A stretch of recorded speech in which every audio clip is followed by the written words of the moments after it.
around the Manawatu River Pathway Project, and welcome Michael Bridge, Service Manager, Active Transport, to present the report and respond to any questions. Over to you, Michael. Kia ora, I'm Michael Bridge, Service Manager for Active Transport. So part one of the Manawatu River Pathway Project report, which details the options for completion of the pathway project over the LTP period. And there are three options before committee. One, to do pause all work until the fourth year of the LTP, to do some work towards the notice of requirement over the next 3 years, with a view to lodging the notice of requirement in year 4, or C, which is to conduct the notice of requirement over these coming 3 years, with a view to being in a position from year 4 to acquire land and construct the pathway. So there are details in text form, and also in terms of phasing, the attachments which talk about the delivery phasing and cost summary options, kind of outlines what the financial makeup would be over the 10 years. I'll take the report as read, and any questions, please. Thank you, Michael. First question from Councillor Naylor. Thanks, Michael. Just looking at the attachment 1 on page 123, they've got option 1, 2 and 3 there with the amounts for years 1 and 2 and 3, but the amounts don't align with the amounts. So 1B indicates it's 350,000 and 1C 800,000, but the option 2 and 3 here, the first 3 years is 150,000 and the option 3 is 650,000. I'm just wondering why those are different amounts. They're different because the options in the delivery phasing don't account for officer time, and also some consultant review of some of the reports. So the figures that probably need to focus attention on are what's in the recommendations. So because those figures include officer time, the review of different reports. So when we look at the program overall cost of 27.7 million, do we have an estimate of what the actual program cost is if we include officer time across the whole program? Because is that not always included in the program to give an accurate kind of perspective of what something's going to cost? That does. So the 27.7 does account for officer time, and that's a high level. That's an estimate. The officer time is obviously just a fraction of it. I think. Did you say it does? It does. It does. So the 27.7 would include officer time, consultant reports, but it's a longer term view over the 10 years about the complete delivery of the minimum viable product. Where there is a variation over the next 3 to 4 years is the officer time that would be involved in the preparations and or the delivery of the notice of requirement. Okay, so I'm a little bit confused here because you've said that those amounts don't include officer time and that's why they're less than the ones in the recommendation.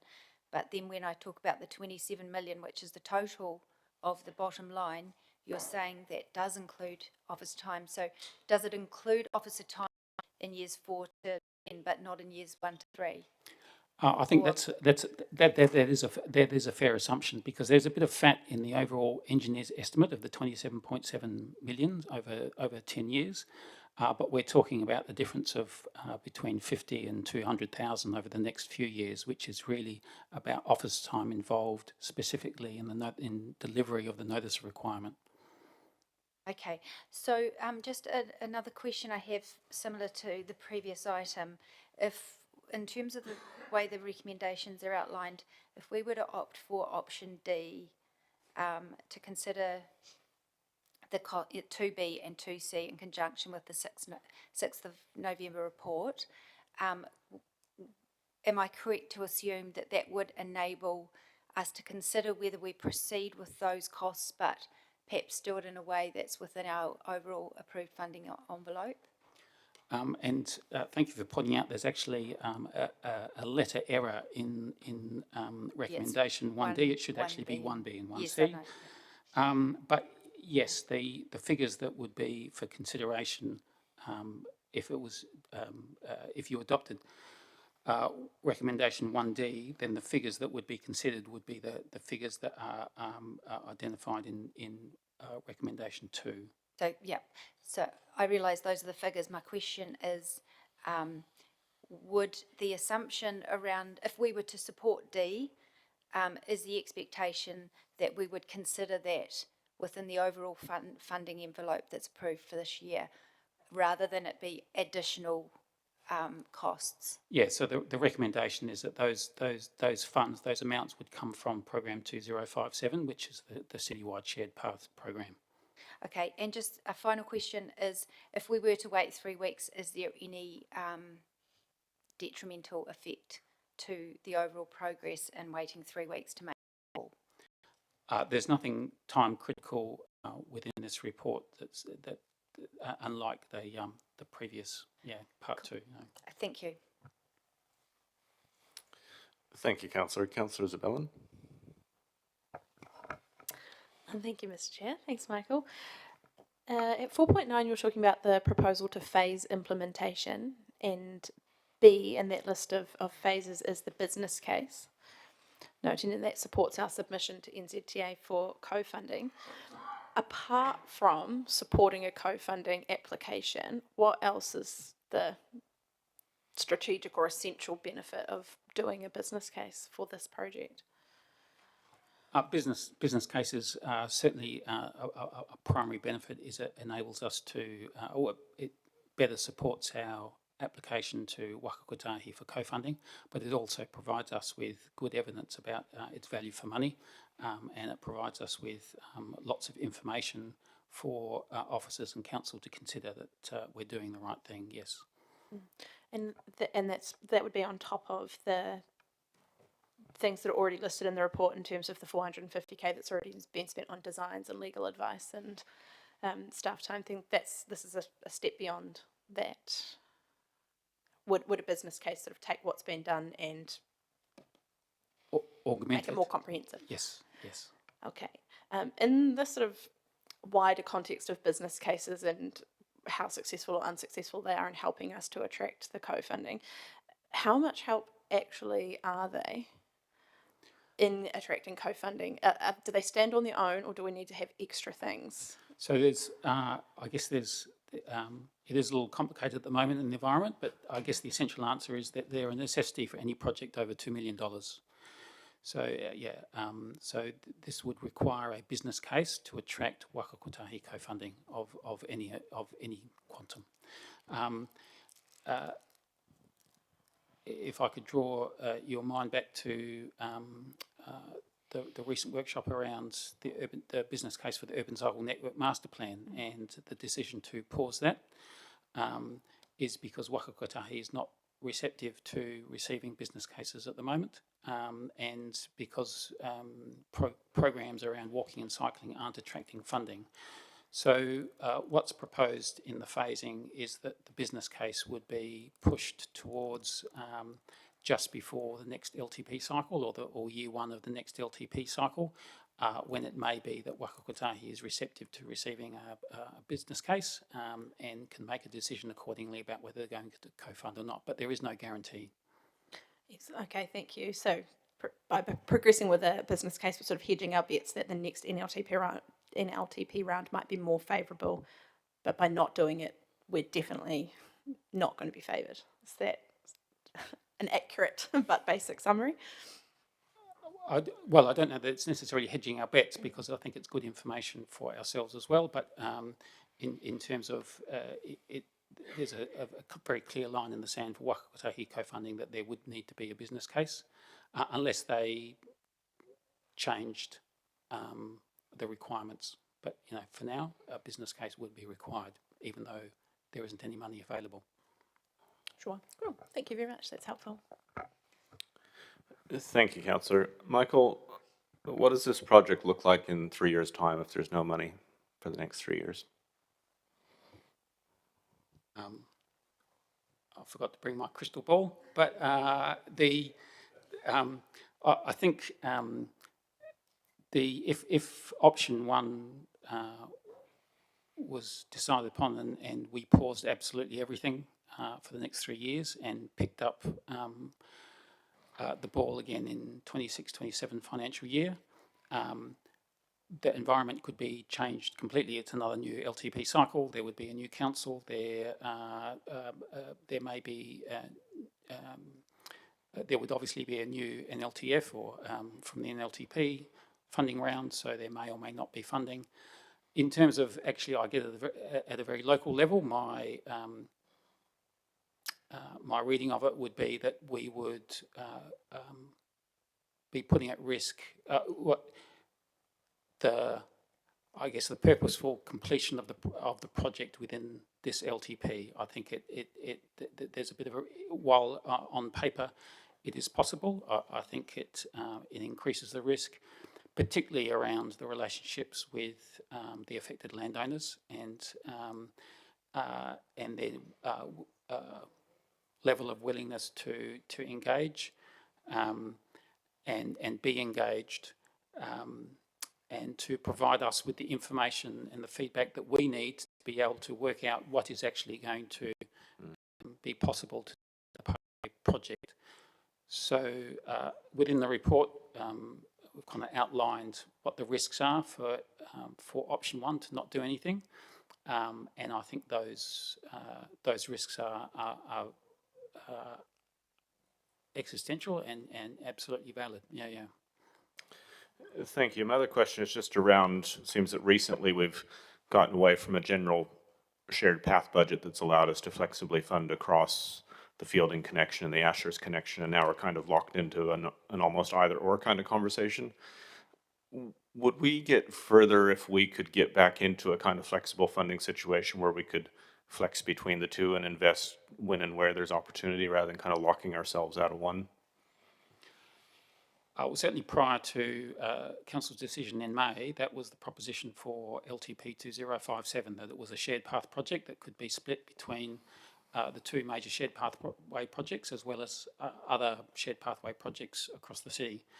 So there is that option to take whatever budget is available and split that across both projects so that they could both progress to some extent.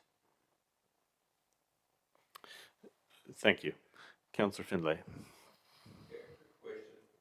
If we voted in 1D, would that have any, 3 weeks, would that have any major effect on the future of the project?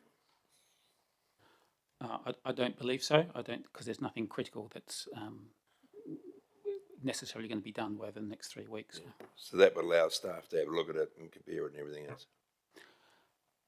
It could be brought to the to chambers in the mix of everything else, but I guess the proposition remains what's before us today. I don't think the mix would necessarily change, but you could look at it in context of everything else in the transport budgets and the active transport budgets. Yes. Yeah. Okay. Thank you very much. Thank you, councillors. There don't appear to be any further questions, so thank you, Michael. Appreciate the report and response to questions. So moving to recommendations, what I'd suggest, colleagues, is I've got an alternate 1D effectively, which I'd like to start the conversation with and see where that may take us. So hopefully we can get that wording to screen.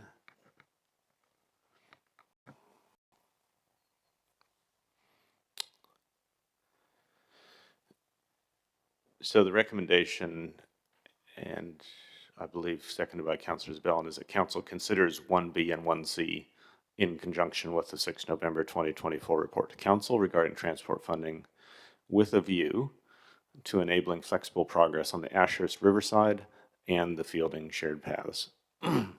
So the thinking here is that there is a case for looking at this strategically in the round alongside other transport investment that we're doing, when we're considering something as significant as lodging a notice of requirement, but also seeking to ensure that we can actually make best use of what is quite limited budget that we are now faced with.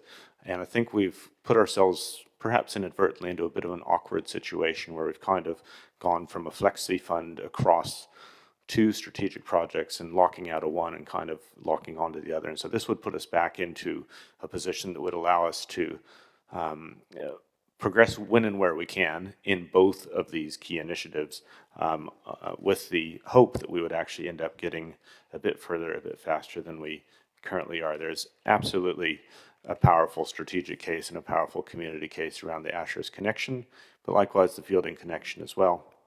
This just allows officers to pick this up, bring it to us in the round in November, alongside the other urban and other transport projects we need to consider in reduced funding environment. So would encourage colleagues to consider this as a prudent way forward to consider this particular opportunity in the round for progressing the strategic link to Ashurst along the riverside. So with that introduction, we'll open up to Councillor Hancock. Yeah, thank you, Mr. Chair. Look, I'm sorry, I have some misgivings in terms of this change. We've actually already said that we're actually going to complete the Bunnythorpe to Palmerston North pathway, $6 million set aside for that over a number of years. I think that we would then we would be at risk of actually deciding that we're going to do everything and actually finish nothing. And that I think is a real risk for us. And I think we have a good faith issue there with the community in terms of what it is that we've actually said that we will do through the long-term plan. So I won't support this. Thank you. Thank you. Councillor Naylor? Oh, sorry. Councillor Naylor.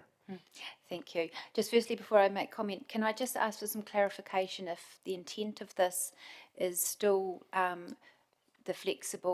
to make flexible progress within council's approved budget, or is this to actually open up the scope to re-litigate what has already been decided through the LTP? I mean, ultimately that's, from my perspective, a decision for the 6th of November. But currently what we have is only half of what we started off with in 2005. So unfortunately we're in the position Thorpe, we only get halfway there. And it's a question of how we respond to that overall challenge. This simply sends a signal to the 6th of November meeting that we'd like to pick this conversation back up in the round when we're looking at the rest of the challenges in front of us. And can I just ask in what way you believe this would be a different outcome than if we supported D in the paper, which also refers those requests to the 6th of November meeting? I think it's specifically around the bit after the comma to ensure that we could have what we had proposed going into the LTP round was that we had a fund that actually allowed us to address both of those opportunities in a flexible and hopefully optimized manner. Okay, thank you, Mr. Chair. I'll just make comment. My preference is D in the papers, and if this fails, I'm happy to move that. Councillor Finlay has seconded that. And my reason being, I appreciate that this is referring this discussion to November, but I'm a little bit, it seems that this is trying to fix things in place before having that overall view of and being able to prioritise with all the information in front of us. Just to clarify to restate some of my reasons for perhaps supporting D. I do, and just to make this clear, I realise I've stated this previously in part 2, but I think that we need to have a different approach to requests for additional funding. I think, and that does need to be a flexible approach, but the flexibility shouldn't be just simply add, it should be reprioritise, and it should be sometimes to substitute. And I think that's what people mean when they're asking us to live within our means and stick to our budget. Doesn't mean that we don't be flexible. I'm not suggesting that, yes, of course, we don't have a crystal ball, and I'm fully expecting that things come up throughout the year. What I'm saying is the things that came up throughout the year last year, because we said yes to so many of them, that ended up us having to draw down $11.6 million more debt than what we'd budgeted for. And I'm simply not wanting to see a repeat of that in the coming year. So I think D does enable us to fully consider the requests that are in B and C, but it enables us to do that in 3 weeks' time in a way that considers all the information. I feel that this recommendation E does perhaps preempt that and locks us into a position perhaps prematurely before having all of that information. I think it's important that we go into that with all the information that the officers provide in November and have full scope to decide what is the most important and what is the least important in terms of the funding that we have available. Thank you, Councillor. Councillor Johnson. Thanks, Mr. Chair. Just a quick question to you to start with. Were you envisaging that 1B and 1C would be in addition to the budget that we have for the Fielding Shared Path, or are you envisaging that 1B and 1C would be taken out of that money, if you know what I mean?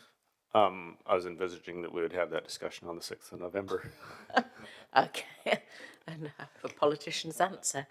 I'm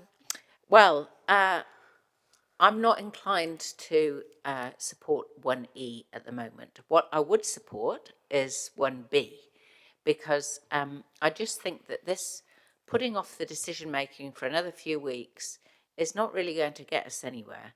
Either this project is important and we think it's a priority, or it isn't. And I don't see that putting it off and making a decision on the 6th of November is going to be helpful in any way. We've got the information in front of us now, and I think we should just go ahead and agree that we didn't mean to stop engagement with affected landowners. In fact, we directed that it continue. What we didn't realise at the time of that decision making was that the lack of budget would mean that it couldn't continue. So I think we just have to front up and say, look, we, didn't understand the full implications of that decision when it was made, and we would like engagement to continue with affected landowners, and we would like planning and preparation to be progressed, because, and I'm going to repeat some of the comments I made in part 2 as well, this project's been going on for long enough. As I said before, children have been born and brought up in the time that this project has been ongoing. And I think that we certainly didn't intend to stall it completely, and we should just accept that and go for 1B. It's unfortunate that we haven't got the co-funding that we were hoping for through the NZTA alignment, and we are going to have to be flexible in how we deal with that situation.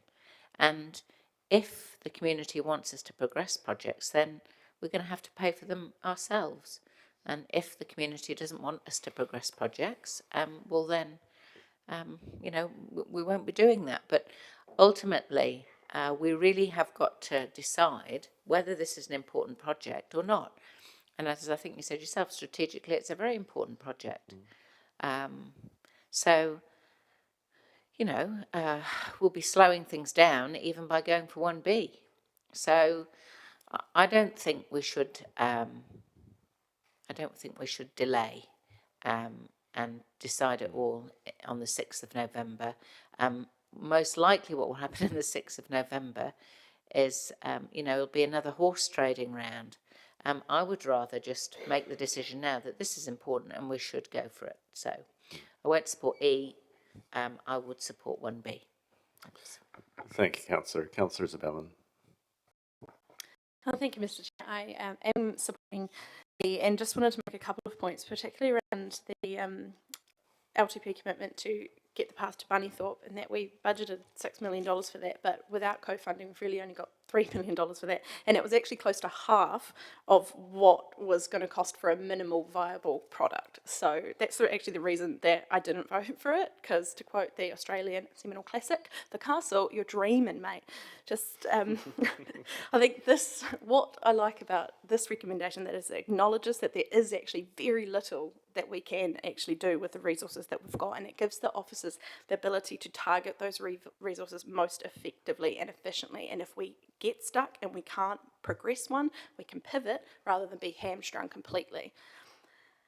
And I think, just to the point of what we've actually budgeted for it, I think that is the strongest signal that we've sent as to whether it's important or not, or whether it's a priority for us or not, because we've budgeted something that we can't really deliver anything on. That has signalled to me how much of a priority this isn't, because what we can do for $3 million for a $27 million project, or a $9 to $12 million minimal viable product, is, I can't see how it's feasible. But I do think that we should be having this conversation in the wider context, and I think that asking for flexibility is the opposite of locking it in. So I will support. Please do. Let's have a fulsome conversation on the 6th of November. Thanks. Thank you, Councillor. Councillor Findlay. Thank you, Mr. Chair. I would like to have all the information, not just all the information on this one project. We supported $1.1 million for footpaths in the city. We made it very clear to the staff that wasn't to be touched. I would hate to come to the 6th of November, or the 9th of November, whatever it is, and find that, some of the footpath money would have to be diverted to this project. I want all the information before we make a decision. At the moment, we only have all the information on this one project. We need all the information on all our projects so we can make sure that the ones that we think are the most important go ahead. Not just the ones that we would like to go ahead, but the most important ones. Things like fixing our footpaths, I think, should go ahead of something like this. But until we get the information in November, we don't know. So I support we go to November and find out. It's 3 weeks. You've heard the staff say very clearly it wouldn't make any difference. Let's go to November, get all the information, and then make the decision, not just with information on one project. Thank you. Thank you, Councillor. Thank you, colleagues. And just noting, Councillor, that indeed this does refer to sending the substantive consideration to the November meeting. Just by way of brief reply, I have absolute sympathy for the getting on with it. In fact, I had sympathy with getting on with it even before I joined council, and that is now some time in the rearview mirror. So it is frustrating to be so far down the track and still not necessarily further ahead than we would like to be. So absolute sympathy for that impulse to be moving us on as quickly as possible. But what I did not foresee when we asked for this report was the absolute crater that was created by NZTA, and I'm not yet comfortable or confident that we have some of the basic urban needs recognized and met. And until we see that information, I'm willing to wait the 3 weeks and see where this does sit in the priorities. Still an absolute commitment around the strategic priority to completing both the connection to Ashurst and Fielding. So would ask for your support that we could bring that to the 6th of November, ideally in the form represented in 1E, and if not, we have an alternate recommendation to consider. So with that, would ask for your vote and your support.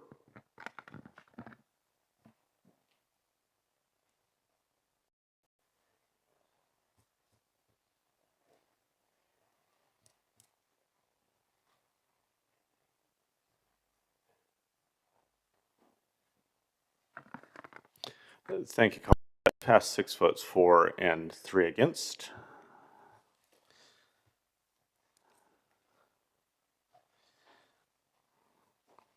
So that moves us to the committee work schedule, I believe, which is item number 14. Just ask the general manager planning if there's any commentary on the work schedule. No specific comment, Mr. Chair. Thank you. It looks like we have a question from Councillor Zabellan. Thank you, Mr. Chair. I just had a question about, surprise, the stormwater strategy, which is listed as there as not coming until committee till TBC 2026. How are we going to be getting visibility on how that's going between now and then? I certainly anticipate that there will be workshops during the course of the development of that strategy. So we've had an initial sort of project planning exercise. The work is underway. I anticipate that there would be a workshop early next calendar year, and obviously regular updates during the course of that. Certainly, the committee was of the mind of wanting a more formal written update during the course of next calendar year. Then that's officers be happy to do that. That was my next question, so I'm glad to hear that. Thank you very much. Thanks. Just to clarify, for that to happen, would be helpful if it was added to the work schedule in a direct way. Great, thank you. Don't appear to be any further questions. I'm happy to see if somebody would like to move the work schedule or a perhaps alternate recommendation. Councillor Zabellan. I would be happy to move that, and I would have an additional recommendation, I suppose, that that the CEB provide a progress report on the citywide stormwater strategy to be presented to the Sustainability Committee in 2025. You want to talk to that now or later? Thanks for offering to move both of those. I'd be happy to second that. Any questions or comments before we go to a vote?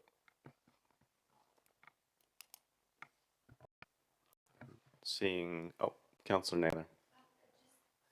That if you mean the calendar year of 2025 or whether the financial year, or would you are you asking for this in this term of council or? I am envisaging 2025, and that's because we're getting started now in 2024. We're not going to be hearing about it till sometime in 2026. So I just want to have a touch point in the next year that we can keep eyes on how it's going before we get to it in 2027. Okay, thank you. Thank you, Councillor. We'll call for a vote.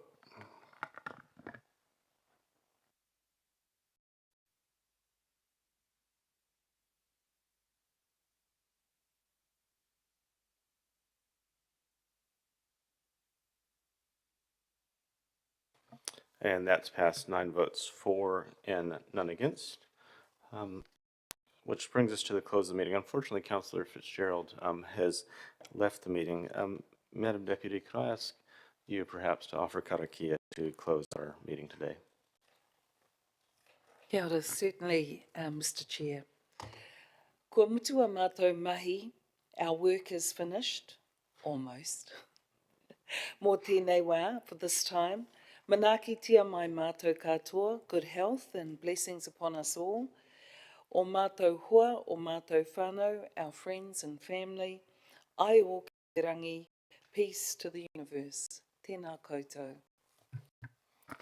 Kia ora, thank you, and thanks to colleagues, officers, and everyone for a good meeting today. Good to see some more colleagues joining us. I think we're in your hands, Deputy Mayor, around the next steps around workshops. Thank you, Mr. Chair.